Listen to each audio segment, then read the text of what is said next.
The Lord of the Rings trilogy, a timeless masterpiece of fantasy literature, captivates readers and viewers alike with its epic scope, compelling characters, and profound themes. At the heart of the narrative lies the One Ring, an artifact of immense power and corruption. The Fellowship of the Ring is formed to protect and carry it to Mordor, where it can be destroyed. But the journey is fraught with peril, and the ring's seductive influence tests the resolve of even the noblest hearts. One of the most poignant and tragic figures in the Fellowship is Boromir, son of Denethor, the Steward of Gondor. A valiant warrior and a leader of men, Boromir is driven by his love for his people and his desire to protect them from the encroaching darkness. However, his strength is also his weakness, making him vulnerable to the ring's allure. In the climactic scene at Amon Hen, Boromir succumbs to temptation and attempts to seize the ring from Frodo, leading to the Fellowship's dissolution. But what if Boromir had succeeded? What if he had managed to claim the ring and carry it back to Gondor? Exploring this alternate scenario allows us to delve deeper into the intricate web of political intrigue, moral dilemmas, and the corrupting nature of power that Tolkien so masterfully crafted. Greetings all, I am your guide, the Archivist. Today I will look at if Boromir had acquired the ring. Before we begin, please remember to like the like and subscribe waystones down below, so that more people can learn from the archives. If Boromir had secured the ring, his immediate objective would undoubtedly be to return to Minas Tirith and present it to his father. He would believe that the ring could be used to defend Gondor against Sauron's armies, providing the strength needed to turn the tide of the war.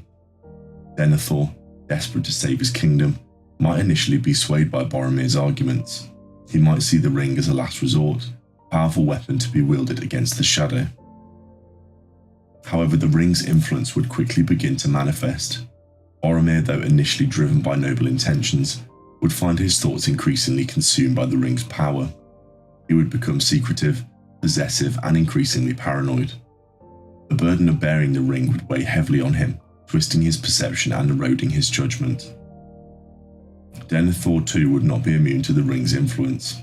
He might begin to see himself as the rightful ruler of Middle-earth, destined to usher in a new age of Gondorian dominance. The ring would amplify his existing pride and ambition, leading him down a dangerous path towards tyranny. The details of this corruption would likely unfold gradually, subtly altering their personalities and decisions. Boromir's possession of the ring would have profound consequences for the political landscape of Middle-earth. The alliance between elves, men and dwarves, fragile as it was, would likely crumble. The elves, wise to the ring's corrupting influence, would be deeply distrustful of Gondor's motives. They would withdraw their support, fearing that the ring would ultimately lead to Gondor's downfall. Rohan too would be wary of Gondor's newfound power. King Theoden, having already experienced the insidious influence of Saruman, would recognise the danger posed by the ring. He might be forced to choose between allying with a potentially corrupt Gondor or standing alone against Sauron.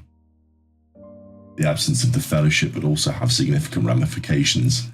Without Aragorn, Gandalf and the other members to rally the Free Peoples, the resistance against Sauron would be significantly weakened. Rivendell's remaining power within Middle-earth would feel threatened by Gondor's newfound strength. Sauron, of course, would be keenly aware of Boromir's acquisition of the ring. He would likely shift his focus from finding the ring to corrupting Boromir and bringing Gondor under his dominion. He might send emissaries to Minas Tirith, offering false promises of peace and alliance, all the while subtly manipulating Boromir and Denethor. The War of the Ring would unfold in a drastically different manner if Boromir possessed the ring. Instead of a desperate struggle against overwhelming odds, it might become a more complex and morally ambiguous conflict. Gondor, armed with the ring's power, might initially achieve some victories against Sauron's forces. However, these victories would come at a cost. The ring's use would inevitably corrupt Gondor's armies, turning them into instruments of fear and oppression. The line between good and evil would blur, as Gondor's methods become increasingly ruthless and tyrannical. The very ideals that Boromir sought to defend would be eroded by the ring's influence. Furthermore, the war would very likely escalate into a three-way conflict, with Gondor, Sauron and the remaining Free Peoples vying for control of Middle-earth. The details of these battles would be brutal and devastating, leaving the land scarred and the people broken. Ultimately, Boromir's fate would be sealed by the ring. He might initially believe that he could control its power, but the ring would gradually consume him. He would become a puppet of its will, losing his sense of self and becoming a twisted reflection of his former glory. There are several possible scenarios for Boromir's demise. He might be overthrown by his own people, who would recognise the danger he posed. He might fall in battle against Sauron, his body and soul consumed by the ring's power. Or perhaps more tragically, he might succumb to the ring's influence completely, becoming a new Dark Lord in his own right. Regardless of the specific details of his end, Boromir's story would serve as a cautionary tale about the corrupting nature of power and the dangers of unchecked ambition.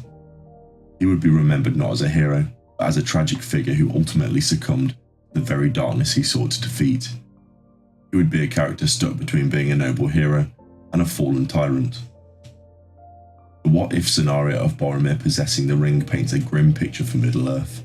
It suggests that even the best intentions can be twisted by the allure of power, and that the fight against evil is not always a clear-cut battle. It's not always a clear-cut battle between good and bad. The story serves as a reminder that true strength lies not in wielding power, but in resisting its corrupting influence and upholding one's moral values. While Tolkien's original narrative offers a glimmer of hope and a triumph of good over evil, this alternate scenario explores the darker possibilities that lie beneath the surface. It reminds us that the fate of Middle-earth, and perhaps our own world, depends not only on the actions of heroes, but also on the choices we make in the face of temptation, and the strength of our commitment to the details of our moral compass. The story of The Lord of the Rings has always been a deep look into the complexities of life, and imagining a world where Boromir gets the ring gives a stark reminder of this. And so I have now covered the content for this video, but if there's anything that has been missed, please share them in the comments down below. If you enjoyed this content, please remember to like the like and subscribe waystones down below. Now Luig Vanadvan, until we meet again.